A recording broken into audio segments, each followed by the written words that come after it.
Hey there, folks. It's Zach, and of course you can always feel free to argue. Not sure how coherent I'm going to be in this video. I'm kind of narked out on cough medicine, and I'm not feeling very well today. But honestly, I've been thinking a bit about this Saddleback forum, which some people are calling a debate, and I just was curious about it, want to talk about it a little bit, because honestly I think it's really disturbing that our two prohibitive favorites on the Democratic and Republican side felt it was necessary to have their first real meeting in a church. I think this is pretty emblematic of the road we're on. But I wanted to look at the candidate's answers to a particular question that he asked. I think a lot has been made of this, but I want to read their full answers as opposed to the one-word answers that most people have been giving. Question from Warren. Does evil exist, and if it does, do we ignore it? Do we negotiate with it? Do we contain it? Or do we defeat it? Obama. Evil does exist. I mean, we see evil all the time. We see evil in Darfur. We see evil, sadly, on the streets of our cities. We see evil in parents who have viciously abused their children, and I think it has to be confronted. It has to be confronted squarely, and one of the things that I strongly believe is that, we're not going to, as individuals, be able to erase evil from the world. That is God's task. But we can be soldiers in that process, and we can confront it when we see it. Now, the one thing that I think is very important is for us to have some humility in how we approach the issue of confronting evil. But a lot of evil has been perpetrated based on the claim that we were trying to confront evil. In the name of good, Warren asks. In the name of good, Obama answers.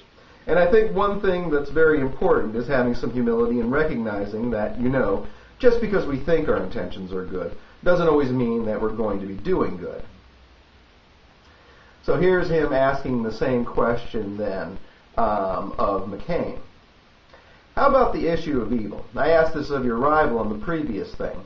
Does evil exist, and if so, should we ignore it, negotiate with it, contain it, or defeat it? McCain, defeat it. Couple points. One, if I'm the President of the United States, my friends, if I have to follow him to the gates of hell, I will get Osama bin Laden and bring him to justice. I will do that, and I know how to do that. I will get that done. No one should be allowed to take thousands of innocent American lives. Of course evil must be defeated. My friends, we are facing the transcendent challenge of the 21st century. Radical Islamic extremists. Not long ago in Baghdad, Al-Qaeda took two young women who were mentally disabled and put suicide vests on them, sent them into a marketplace, and by remote control detonated those suicide vests. If that isn't evil, you have to tell me what is, and we're going to defeat this evil. And the central battleground, according to David Petraeus and Osama bin Laden, is Baghdad, Mosul, and Iraq. And we are winning, and we are succeeding. And our troops will come home with honor and victory, and not in defeat. And that's what's happening. We have, and we face this threat throughout the world. It's not just in Iraq. It's not just in Afghanistan. Our intelligence people tell us Al-Qaeda continues to try to establish cells here in the United States of America. My friends, we must face this challenge. We can face this challenge, and we must totally defeat it. And we're in a long struggle. But when I'm around the young men and women who are serving this nation in uniform, I have no doubt. None. All right, well, there you have your two candidates for president talking about evil. Now, I actually thought a bit about what I would say if somebody asked me a question like that about evil. And I think it would go something like this. I think whenever you start using words like evil, you're oversimplifying a situation almost immediately.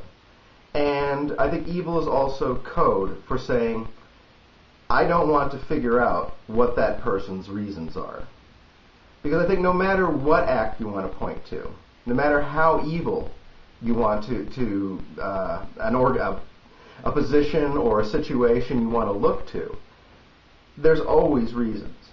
I mean, we hold out Hitler as a primary example of evil. And yet, just to simply call him evil, I think is a gross oversimplification.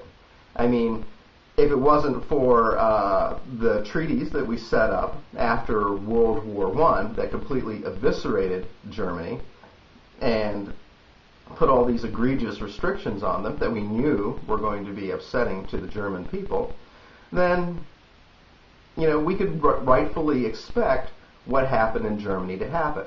I mean, it's always been a place that had strong nationalism. If you try to put those people under the thumb of Europe and make them pay reparations that were going to, grind them down as a country, you have to expect that to happen. Now, I'm not making any apologies for anything that Hitler did, but to look at that situation to say that's just evil and to kind of mindlessly fight against it on those terms, I think is an oversimplification. And see, this is the problem. This is the problem. Why, going into this church is and I'm kind of breaking away from my answer now. The problem with being in this church is you can't have any kind of reasonable conversation about motives and stuff like that, because if you don't come in there automatically assuming that, Al-Qaeda and everything it does is evil, and the Taliban and everything it does is evil, then, you're not even going to have a place at the table. You're not allowed to even get on television and talk in America. And certainly you're never going to be the candidate of a major political party like the Democrats or Republicans. And I think that's part of the whole problem. I mean, I see this, their appearance here at this forum as endorsing this really simplistic worldview that we have, where it is about good and evil. And of course, we're good, and anybody who disagrees with us is evil. And because we've been in this mindset for such a long time now, it just keeps getting, I think, stronger and stronger. Because as we tend to get more and more aggressive in the world, we make more enemies. There's more blowback. That gives more reasons for people to say, hey, look, we have real enemies in the world. We need to take away more freedoms. We need to have more military. And the whole thing just keeps snowballing because at the heart of it all, we in America are cowards. We're afraid of other people. We're afraid of other people, and because we're afraid of them, we refuse to understand them. We don't try to investigate the problems that led to the conflicts, the reasons why they're upset with us. We don't look at history. We don't try to understand the history of peoples, their cultural history, the history of conflicts, the history of borders, what groups have done to one another, how a lot of the borders that are set up in what we call the Third World are arbitrary borders that were set up by members of the First World to try to keep these nations in trouble, impoverished, unable to govern themselves so that we could push them around and have them do whatever we wanted them to do whenever we wanted. And we've been able to do this in the most self-righteous way because of our incredibly strong religious beliefs. If you look at the first world, the developed world, clearly the United States has the largest degree of belief in any of those countries. And I don't think it's done us any great favors. Basically, what it's led us to be is this self-righteous nation where we basically screw the world over and we feel like we deserve to do it. Well, I'm sorry, I don't agree with that, and I think the whole meeting of the Saddleback forum, I think, helped to endorse that, because, once again, it's a question of framing. And this is Obama tacitly submitting to the Republican frame that we are righteous, we are moral, we are right, and we are never wrong.